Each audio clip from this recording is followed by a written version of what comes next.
Oke, assalamualaikum warahmatullahi wabarakatuh. Selamat berjumpa lagi dengan saya. Kali ini kita akan membahas ya terkait dengan konsep dasar komunikasi di mata kuliah komunikasi keperawatan. Oke, jadi apa itu komunikasi ya? Komunikasi itu adalah suatu kata ya yang berasal dari bahasa Latin yaitu communis atau menguatkan kebersamaan dan communico atau membagi gitu ya. Kemudian Oxford ya menjelaskan bahwa komunikasi itu adalah pengiriman ya atau tukar-menukar informasi, ide dan sebagainya. Kemudian Taylor yang menjelaskan bahwa proses penukaran informasi atau proses yang menimbulkan dan meneruskan makna atau arti itu adalah komunikasi.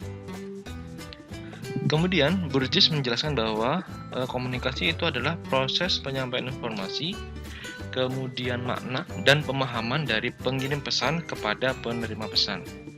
Kemudian Rogers ya menjelaskan bahwa komunikasi adalah suatu proses di mana dua orang atau lebih membentuk atau melakukan pertukaran informasi dengan satu sama lain yang pada gilirannya akan tiba pada saling pengertian yang mendalam.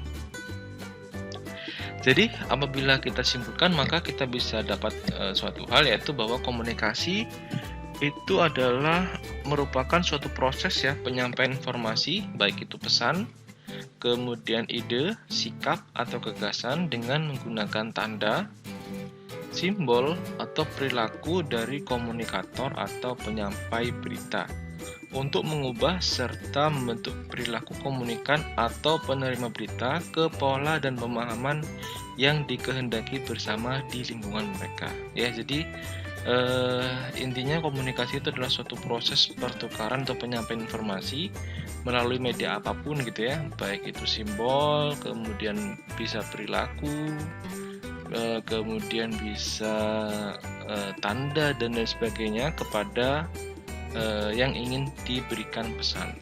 Tuh. Oke ya, jadi ini adalah gambaran simple ya terkait dengan komunikasi. Ada orang yang memberikan informasi, dia menggunakan media gitu ya. Kemudian ada orang yang menerima informasi tersebut yang sudah ada di media. Jadi ini adalah 5 term ya atau 5 kunci dari komunikasi itu sendiri. Ya, ada sosial, kemudian proses, simbol, kemudian meaning ya dan environment. Jadi sosial ya, sosial adalah ketika kita menginterpretasikan komunikasi sebagai sosial, maka pasti komunikasi tersebut melibatkan ya dua orang yang mana berperan sebagai sender atau pengirim pesan dan receiver atau penerima pesan. Kemudian komunikasi itu sendiri adalah proses, artinya ada tahapan atau ada proses atau ada langkah-langkah ya, mulai dari memulai percakapan, kemudian memulai menyampaikan pesan dan sampai mengakhiri. Itu adalah proses. Kemudian komunikasi itu juga simbol. Jadi simbol dari merepresentasikan suatu fenomena. Baik simbolnya itu konkret ya atau memang ada objeknya nyata real gitu ya. Contoh misalnya media massa ya seperti koran, tabloid dan sebagainya, atau juga abstrak simbol. Itu artinya ide-ide ya kemudian gagasan itu juga bisa dimasukkan sebagai salah satu simbol dalam komunikasi. Kemudian meaning ya. Jadi meaning ini adalah bagaimana seseorang itu mengekstraksi atau mengambil intisari dari pesan tersebut. Kemudian arti apa yang diambil dari orang tersebut itu bisa beragam.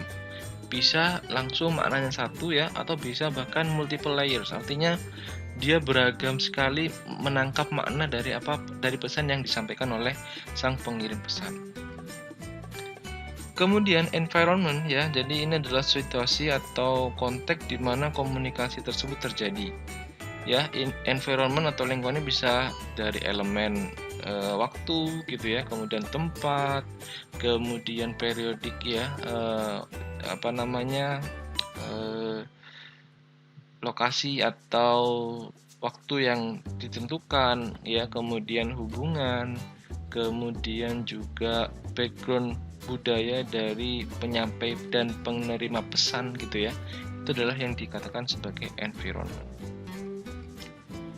Kemudian apabila kita singkat lagi gitu ya, unsur-unsur komunikasi jelas ada komunikan ya, komunikator gitu ya yang memberikan pesan, ada komunikan, kemudian komunikan itu memberikan umpan balik ya, dan ini terjadi di suatu lingkungan. Ini adalah unsur-unsur komunikasi. Oke, jadi komunikator ya, atau kita bisa katakan source ya, kemudian sender, encoder itu adalah orang yang mau berkomunikasi dengan orang lain. Nah, jadi dia adalah sang pembawa pesan. Kemudian komunikator bisa individu, keluarga, ataupun kelompok yang mengambil inisiatif ya penyelenggaraan komunikasi dengan individu atau kelompok lain.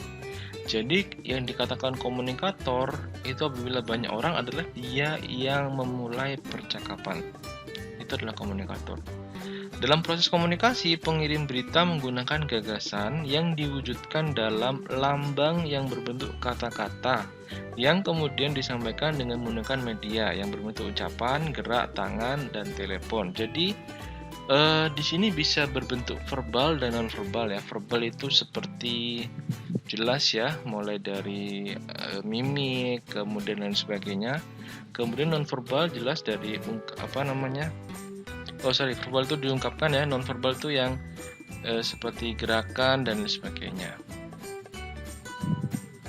Sedangkan pesan ya, pesan itu sendiri adalah sesuatu yang ingin disampaikan oleh komunikator atau pengirim pesan kepada penerima pesan. Isinya bisa berupa ilmu pengetahuan, informasi, nasihat atau berita, even gosip ya, itu termasuk dalam pesan yang ingin disampaikan. Jadi pesan di sini tidak terbatas pada positif, namun juga pada negatif ya, itu juga pesan. Kemudian ada media ya, atau saluran komunikasi. Ini adalah alat yang digunakan untuk memindahkan pesan dari sumber kepada penerima. Jadi ini adalah suatu media yang memudahkan pesan tersebut bisa sampai kepada penerima pesan. Ia merupakan sarana untuk menangkap lambang yang kemudian diterjemahkan dalam bentuk persepsi yang memberi makna terhadap suatu stimulus atau rangsangan. Oke, kemudian macam-macam bentuk media ya. Yang pertama ada panca indera, tentu ya. Jadi pendengaran itu juga termasuk media ya. Kemudian penglihatan ya, itu media untuk pesan yang berbentuk seperti sinar, gambar dan sebagainya. Kemudian penciuman ya, ini mengirim pesan yang berbentuk seperti bau-bauan. Kemudian perabaan. Kemudian ada juga media-media yang memang digunakan ya sebagai pengirim pesan. Contohnya adalah media cetak ya, surat kabar, tabloid, majalah dan sebagainya.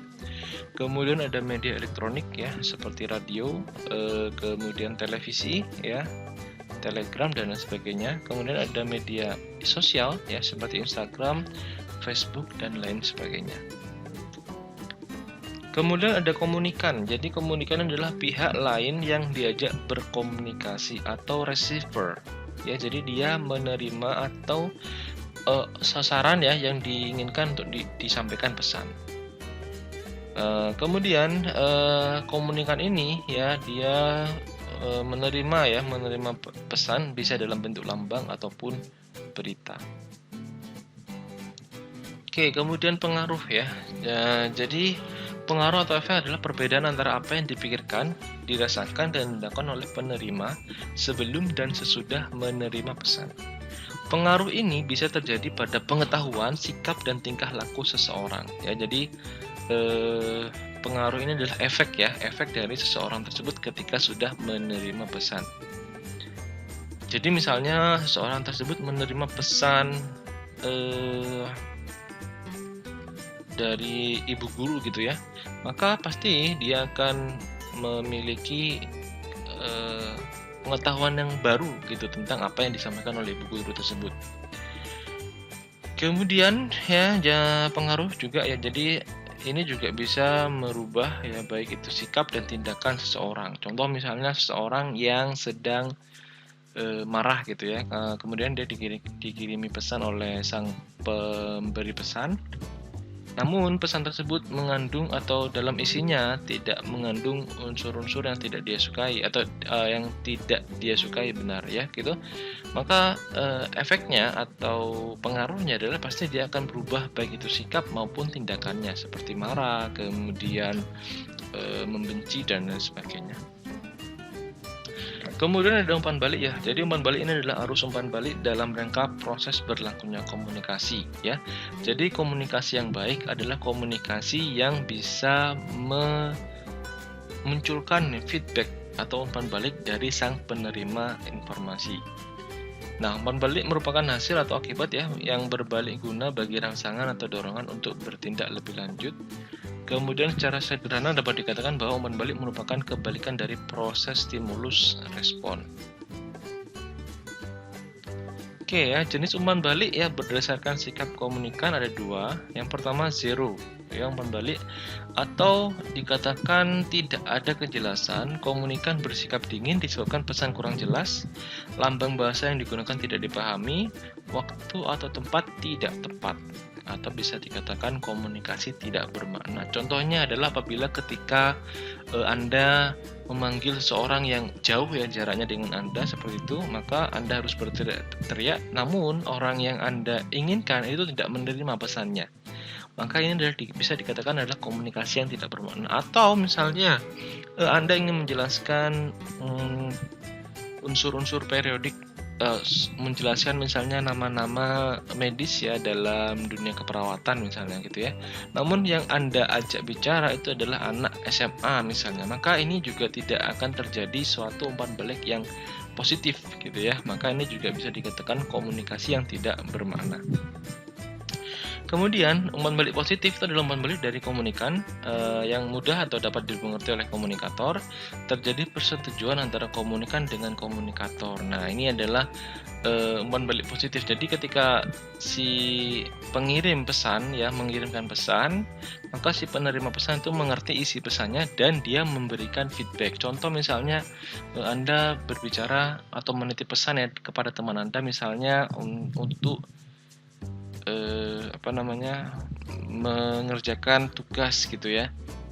Maka apabila komunikator dapat mengerti pesan yang disampaikan, maka dia akan menjawab, oke, nanti tugas akan saya kirim. Nah, itu adalah umpan balik yang positif seperti itu. Kemudian umpan balik netral ini adalah tanggapan yang disampaikan oleh komunikan tidak mempunyai relevansi dengan pesan yang disampaikan. Nah, ini adalah misalnya gitu ya, jadi seseorang sedang curhat kepada Anda gitu ya, kemudian Anda tidak menanggapinya, Anda hanya oh gitu, oh iya. Nah, itu adalah bisa dikatakan itu adalah umpan balik netral. Artinya sang penerima pesan tidak menanggapi isi pesan yang disampaikan. Nah, itu bisa terjadi karena yang pertama memang tidak adanya suatu keeratan hubungan. Kemudian yang kedua bisa terjadi karena environment atau lingkungannya juga tidak mendukung gitu ya. Atau juga bisa terjadi karena si penerima pesan itu sedang sibuk. Nah, itu juga bisa. Kemudian umpan balik negatif, ini adalah umpan balik yang disampaikan komunikan tidak mendukung komunikator. Nah, biasanya terjadi pada saat Anda mengkritik gitu ya. Nah, ini adalah termasuk umpan balik, mengkritik yang buruk gitu ya. Ini termasuk umpan balik negatif. Nah, jadi bisa terjadi karena tadi yang pertama ketidakeratan hubungan antara sang pemberi pesan serta penerima pesan, atau yang kedua ada maksud tertentu ya dari penerima pesan. Itu juga bisa menyebabkan umpan balik menjadi negatif. Kemudian lingkungan ya, jadi lingkungan ini adalah faktor-faktor tertentu yang mempengaruhi jalannya komunikasi ya. Faktor-faktor di luar tadi ya, di luar penerima, di luar pengirim, kemudian media dan penerima, maka di situ ada lingkungan. Jadi faktor-faktor tertentu yang mempengaruhi jalannya komunikasi dapat digolongkan ya menjadi 4. Yang pertama fisik ya, baik itu geografis atau jarak. Jadi jarak antara sang pengirim pesan dan penerima pesan itu jauh, itu bisa juga mempengaruhi jalannya komunikasi. Kemudian sosial budaya, maaf. Ya, jadi kesamaan bahasa, adat, status sosial itu lebih mudah ya apabila jumlah kesamaan sang dari penerima dan pengirim pesan itu lebih banyak, maka dia akan lebih mudah berkomunikasi. Namun hal ini akan berubah ketika banyak sekali terjadi ketidaksamaan. Contoh misalnya bahasa, yang satu tidak bisa bahasa Madura, yang satu menggunakan bahasa Jawa. Nah, itu akan sulit untuk berkomunikasi. Sama misalnya untuk status sosial gitu ya. Misalnya yang satunya itu adalah pejabat, misalnya yang satunya adalah tukang sapu, maka itu pasti ada gap ya. Sehingga komunikasi yang dilakukan itu tidak lancar. Kemudian psikologis ya, ini juga mempengaruhi jalannya komunikasi. Misalnya seseorang lagi suka sama orang lain gitu ya, lagi suka sama gebetannya, maka dia pasti akan buruk ya, atau akan mengalami gangguan dalam berkomunikasi, baik terjadi delay ya, atau jeda, atau bahkan terjadi stop atau block gitu ya. Jadi malah dia kehilangan komunikasi, kehilangan kemampuan dalam menyusun percakapan. Kemudian ada dimensi waktu ya, jadi situasi yang tepat ya, musim itu juga mempengaruhi jalannya komunikasi. Kemudian komponen komunikasi ada manusia tadi ya, sudah saya katakan, ada pemberi informasi, kemudian ada message-nya atau pesannya, kemudian ada medianya, dan umpan balik atau feedback. Oke, proses komunikasi ya. Jadi menurut Harold Laswell ya, disebut model Laswell, dikenal dengan model SMRC. Ya, S itu adalah source ya, sumber yang mengirim pesan ya. Kemudian ada message, pesannya itu sendiri. Kemudian ada receiver ya, yang menerima pesan. Ada channel ya, atau saluran yang digunakan, dan efek atau pengaruh yang ditimbulkan. Ya, jadi seperti ini ya. Who's ya, siapa yang berbicara, mengatakan apa, kepada siapa, medianya apa gitu ya, dan apa efeknya. Ini adalah model Laswell. Kemudian ada lagi yang model lain, yaitu Berlocks ya, SMCR Model of Communication. Jadi Berlock mengidentifikasi bahwa di source itu sendiri ada banyak sekali ada banyak sekali poin-poin ya yang harus dimiliki ya untuk bisa menghasilkan source atau dikatakan sebagai pengirim pesan yang baik. Yaitu yang pertama communication skill ya, kemudian attitude ya atau sikap, knowledge pengetahuan, social system ya, sistem sosial di sana, kemudian budaya. Kemudian menurut Berlocks juga dikatakan bahwa pesan yang baik itu harus mengandung konten, isinya jelas ya. Kemudian elemen pesannya mulai dari misalnya pembuka, isi, dan penutupnya jelas. Treatmentnya ya, bagaimana cara pesan tersebut disampaikan. Kemudian struktur ya, baik dari struktur bahasa, struktur kata gitu ya. Kemudian juga ada kode ya, kode-kode yang digunakan dalam pesan tersebut. Kemudian Berlocks juga menjelaskan bahwa channel itu juga bisa tadi sudah dijelaskan di awal bahwa bisa meliputi hearing ya, mendengar, melihat, sentuhan ya, kemudian bau ya atau perasa. Kemudian akhirnya diterima oleh receiver, di mana receiver juga sama harus punya kemampuan ya, skill komunikasi yang baik, kemudian sikapnya yang baik juga ya, kemudian pengetahuan dan budaya serta sosial sistem. Kemudian Aristoteles ini adalah model komunikasi paling klasik ya, sering disebut model retoris, di mana pembicara mengirimkan pesan, kemudian ada pendengar di sana. Konsepnya masih sangat sederhana. Kelemahannya, komunikasi dianggap sebagai fenomena yang statis. Nah, kenapa bisa dibilang statis? Karena tidak ada umpan balik dari pendengar ke pembicara. Ya, model ini biasanya dilakukan dengan media dengan media elektronik yang tidak ada fitur ya, atau tidak ada kesempatan untuk memberikan feedback. Contoh televisi, koran ya, dan lain sebagainya. Oke ya, proses komunikasi ya, komunikator sender mempunyai maksud berkomunikasi dengan orang lain, mengirimkan suatu pesan kepada orang yang dimaksud ya. Pesan yang disampaikan bisa berupa informasi dalam bentuk bahasa. Kemudian pesan itu sendiri ya, baik secara langsung, contohnya berbicara langsung melalui telepon, surat, email, atau media lainnya. Oke ya, ini sudah ya komunikan receiver ya, menerima pesan yang disampaikan dan menerjemahkan isi pesan yang diterima ke dalam bahasa yang dimengerti kedua pihak. Oke, faktor yang mempengaruhi komunikasi ya, perkembangan ya. Jadi pengaruh perkembangan usia baik dari sisi bahasa maupun cara berpikir. Ketika Anda berbicara dengan orang yang lebih muda dari Anda, maka ini juga akan mempengaruhi komunikasi Anda. Bagaimana cara Anda memilih diksi kata, bagaimana cara Anda menggunakan sikap ya atau bahasa tubuh Anda, maka itu juga akan berpengaruh pada komunikasi. Ya, contohnya bahasa anak remaja berbeda dengan usia balita gitu ya. Kemudian persepsi. Persepsi juga bisa mempengaruhi komunikasi. Jadi subjektivitas seseorang terhadap suatu kejadian itu bisa membuat komunikasi bisa menjadi lancar atau bahkan bisa menjadi terrible ya, atau tidak lancar. Nah, itu. Kemudian nilai ya, standar yang mempengaruhi perilaku. Contoh, klien memandang abortus tidak perbuatan dosa, tapi bidan memandang sebagai dosa. Nah, ini juga termasuk hal-hal yang dapat mempengaruhi komunikasi seseorang. Kemudian ya, latar belakang sosial budaya jelas ya. Setiap semakin banyak perbedaan, maka komunikasi juga akan semakin sulit.